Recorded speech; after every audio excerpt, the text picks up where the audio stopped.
5 bombs like this one in one hole. That's how the US targeted Iran's nuclear facility at Fordo. In total, 14 GBU-57 massive ordnance penetrator or MOP bombs were dropped. And this wasn't a last-minute plan. 2 US officers had spent 15 years planning what became Operation Midnight Hammer. The sole aim, to reach and destroy tunnels believed to conceal 1,000 Iranian centrifuges 200 feet down beneath a mountain.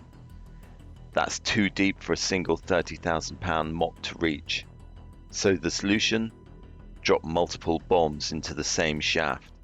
The cap was forcibly removed by the first weapon, and the main shaft was uncovered. Weapons 2, 3, 4, 5 were tasked to enter the main shaft, move down into the complex at greater than 1,000 feet per second, and explode in the mission space. Weapon number 6 was designed on each side, so there were 6 on each side. Weapons number 6 was designed as a flex weapon to allow us to cover if one of the preceding jets or one of the preceding weapons did not work. So how did they know what to target? Let's look at the satellite imagery. At Fordo, there were 6 large holes in the mountainside, what US analysts identified as ventilation shaft entrances. Satellite images also reveal tunnel entrances that were deliberately buried with earth just days before the bombing. And here, an area blanketed in dust, likely the result of a debris cloud from one of the impacts.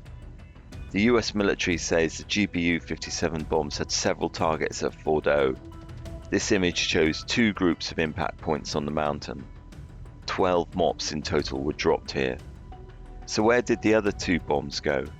They were aimed at Natanz, another key uranium enrichment site. Israeli airstrikes had already targeted several surface structures there. But satellite images reveal something else. A large, empty area with 1 visible crater and possibly a second nearby. Use Google Earth to rewind 20 years and the picture becomes clearer. In 2023 it looks like empty land. But go back to 2003 and you see large buildings that have since been buried. The MOP struck directly above those now hidden structures. Back at Fordo, Google Earth tells a similar story. At first glance there are no obvious buried structures. The tunnels are dug into the mountain. But scroll back in time and you'll see tunnel entrances once led to surface buildings, all of which have been completely buried by 2009.